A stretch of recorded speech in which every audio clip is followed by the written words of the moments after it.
What's up, guys? Welcome back to my channel. I just finished watching episode 6 of The Last of Us, you guys. My reaction is under my YouTube memberships. If you are new here and you don't know what that is, I've got YouTube memberships on my channel. For those of you who want a few special perks, I've got 2 levels of memberships over there. Level 1 is for $2.99. You're going to get priority replies from me, special polls and live streams. Level 2 is for $4.99 a month. You're going to get everything that level 1 has. Plus, you're going to get all of my reactions to shows like this and a bunch of other shows that I have over there. Any movies that I may watch and all of my uncut Try Not to Laugh. So go over there and check that out. And before I keep going, make sure that you guys hit that like button, subscribe, and share. Make sure that your notifications are on so you guys can get notified whenever I pop up on your feed with new videos and live streams and gaming. This episode had me in my feelings. It had me in my feelings, y'all. So Ellie and Joel are on this journey to go find his brother. And of course the journey is still to go take Ellie where she needs to go in order to get whatever in return. So they end up coming across this couple who the wife seems to be just so nonchalant and laid back. But I can tell that she was letting her husband know when he walked in that somebody was in the house. So he was looking for his brother at that place. And the guy was basically, he wanted to know exactly where he was on the map.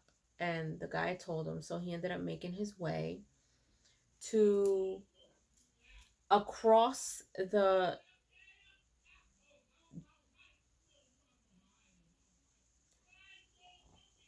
Sorry, y'all. So they end up going across, what is it, Death Lake or something like that. Well, that's what he named it on the map. But they're walking and they're walking and they come across this really blue lake and the scenery is really nice and everything. And she's like, well, what if this is it?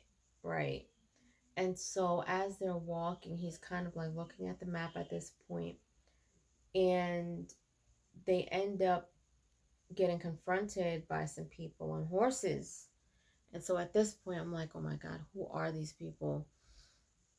They're probably screwed at this point.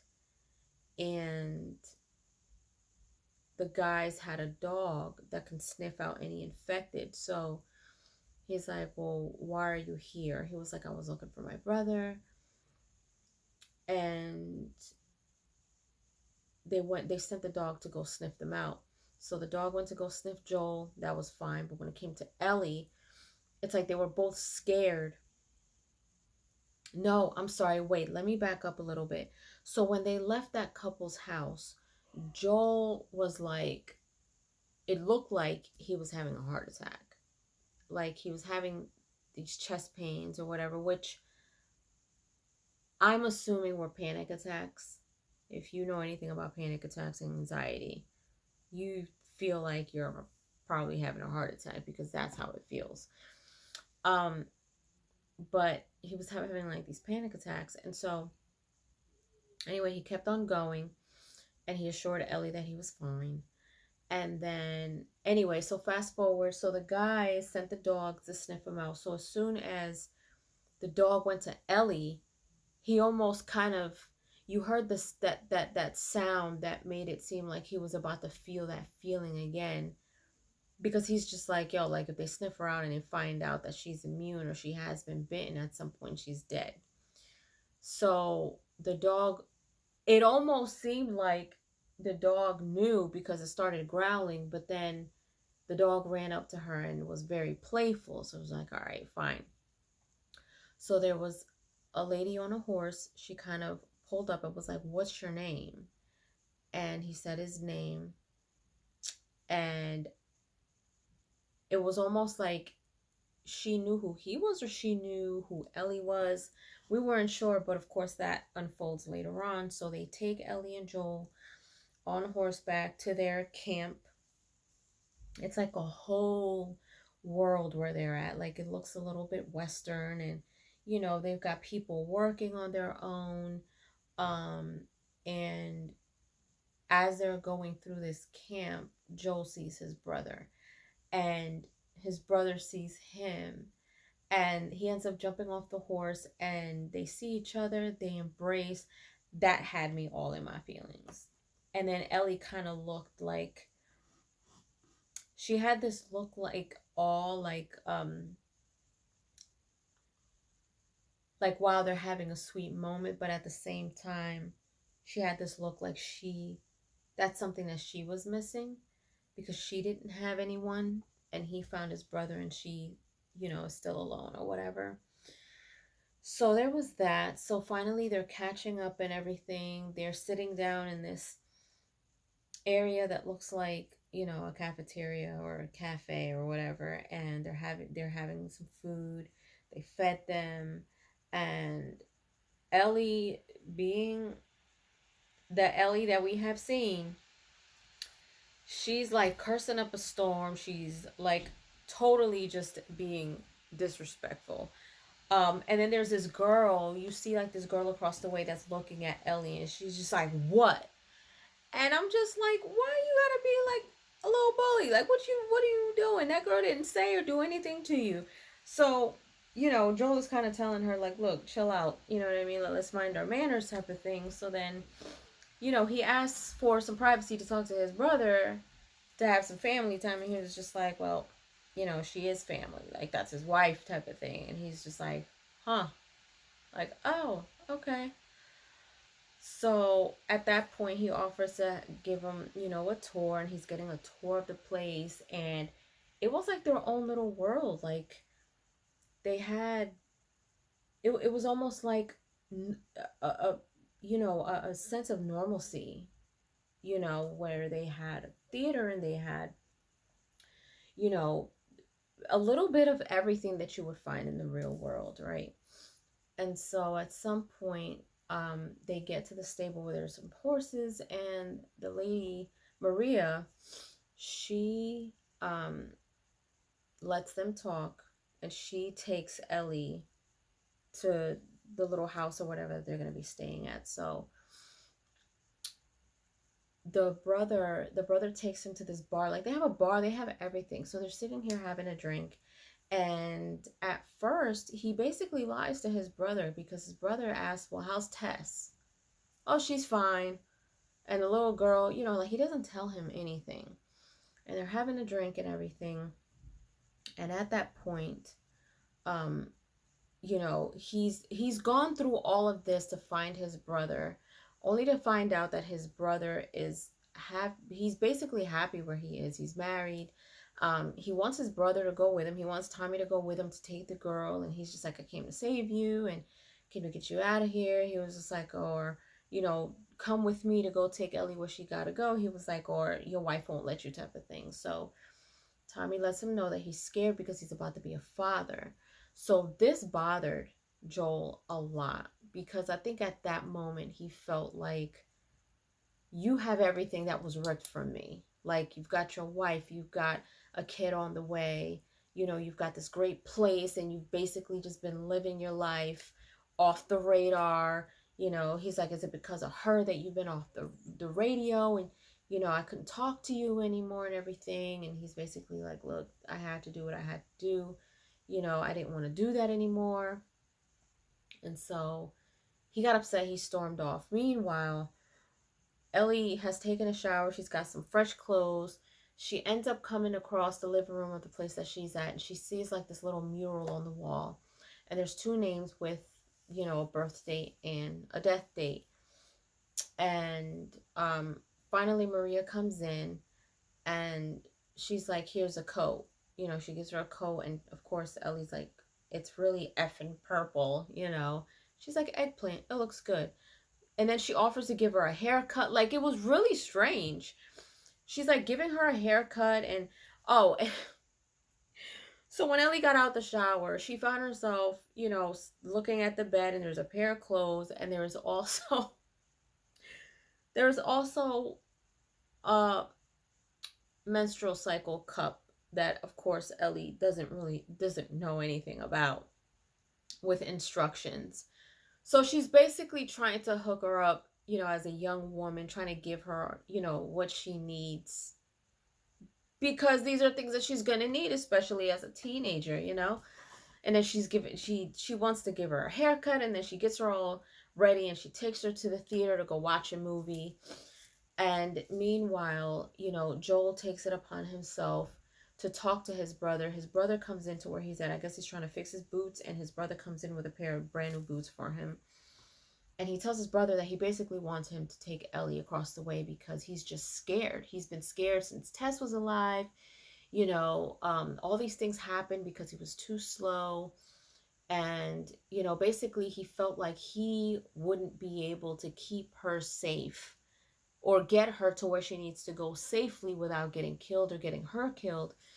And so he finally tells his brother the truth, because his brother is just like, tell me from the beginning. And so he tells him everything that happened.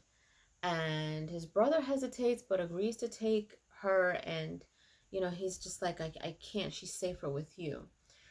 So he goes to talk to Ellie, who heard the whole conversation, and she's upset. And they have this back and forth in the room. And he's just like, look, like, you know, she's like, I'm not her. I saw the mural, which Maria told her that that was the date of her child's passing and Joel's daughter's passing, because Tommy was the one who did the little mural or memorial or whatever. So she's like, I'm not her, you know. And then Joel gets really cold, which kind of bothered me to hear him say. He was like, you know, you're right. You're not her. You're not my daughter, and I'm damn sure not your father. And he basically tells her, you're leaving at dawn, and walks out. And I'm like, damn, that's cold. Like, and you can tell that she was really hurt, because she basically, like, this was the first time that I saw Ellie being really vulnerable, to where she's in tears and she's telling him, like, basically, I've been scared. I've lost people too. You're not the only one that lost people. And every time, you know, I get more scared when I get around new people, type of thing. And so this is really probably, in my opinion, the most vulnerable I've seen her, and the most honest about her emotions that she's been to him. And when he said that, you can tell that it really hurt her feelings, because she felt safe with him. She felt good with him. You know what I mean? She felt close to him. And so in the morning, she's sitting there waiting. Tommy goes to go get her. She has a look on her face like, all right, let's get on with it, type of thing. But it was almost like for a quick second, she hoped that it was Joel. Like, I don't know if you guys caught that, but she kind of looked up and maybe felt like she wanted it to be Joel. But then when she saw it was Tommy, she kind of quickly switched up and just kind of stormed out. So they got to the stable to go get a horse, and Joel is there. And she's like, well, what are you here for? To say goodbye or whatever. And, you know, he decided that he said to her, I feel like you should have a choice. She was like, good, let's go. Like, she didn't even let him finish. She's like, I'm not going anywhere without you, basically. And so they parted ways at that point. Him and his brother said their goodbyes. And his brother told him, like, look, you know, there's a home here for you, for both of you. And so they go on their way, and they're having these conversations, and they come across where the fireflies are, because that's kind of that's the direction that they were supposed to be going. So they get there, and there's like nobody in sight. There's nothing there. Meanwhile, they're having conversations about all these things. Joel is explaining to her that he used to be a contractor and what a contractor is. And it's amazing that she is so young and so, you know, she doesn't understand. She doesn't know of the world. Like, she's never seen a monkey before. They come across monkeys when they get to the school. She doesn't know what a contractor is. And I think he said something like, ladies love contractors or something like that. And, you know, she's kind of impressed and she's intrigued by all these things that they're talking about and stuff, because she doesn't know any of this stuff. They come across the school. They see the firefly place. So they're going through the building, and they see some guys downstairs. So they end up going outside. They're fighting. he's fighting this guy that tried to come at him, and she's sitting there holding the gun, and he chokes the guy out and kills him. But I don't know how he didn't feel that the guy stabbed him. And so when that happened, like, she was like, get on the horse, get on the horse. And they get on the horse and they're going. And as they're going, they're trying to leave. He looks really, really pale. And then he ends up falling off the horse. And I'm like, I know that he's not about to die. Like, I know that he's not about to die. He's not about to die. It's one of the movie moments, though. When people get stabbed or they save your life. Like I saved your life in the movie. And all of a sudden I collapse. Oh, you're like, oh no, Tyrone, you're shot. Baby, please don't leave me. I need you, please. Don't. Please, my love, stay. Don't go into the light, babe. Please don't go into the light. It's like that, you know, all the adrenaline and stuff like that. You don't feel it. I know. You don't feel yourself getting stabbed. I know. Did you put up your stuff yet? Not yet. It's still uploading to my computer so I can edit it. Oh. But yeah, you guys, I was like, no. Like, maybe he'll collapse and then, you know, he'll kind of like, you know, do one of those. But he didn't. And I'm like, oh my God. Like, I feel like, you know, and you guys know, like, I didn't finish the game, so I don't know what happens next. But it's just kind of weird for this to keep going without Joel. Like, that's how I'm feeling. And I don't know if that's how you guys felt while you guys played the game. But I feel like what now? Like, how is everything going to unfold without Joel? You know, like, he's been such the part of this whole thing. Like, I'm just like, it's just weird to me. That's why I told you gotta finish playing the game, because there's a part where you play by yourself as Ellie.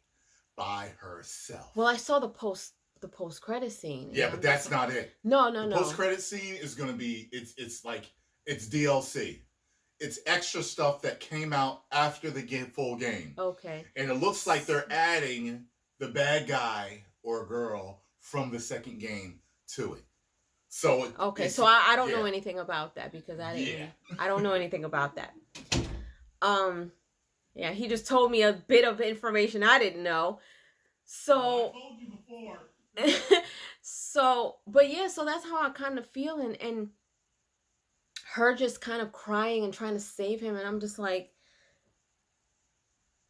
this is another vulnerable moment for her, because, you know, throughout this whole season so far, like, she's just been this hard ass, and now she's like, I can't do this without you. I don't know what I'm doing, where I'm going, nothing. So I'm really interested to see how she goes from that to wherever she's going to end up in the next episode. Like, she doesn't know where she's going. She doesn't know anything, you know? Like, Joel has been teaching her so much, and now she's basically just got to kind of fend for herself and go and take whatever, all the things that Joel has taught her and said to her and spoke to her about and warned her about, all these things she's got to now carry with her to wherever it is that she's going to end up going.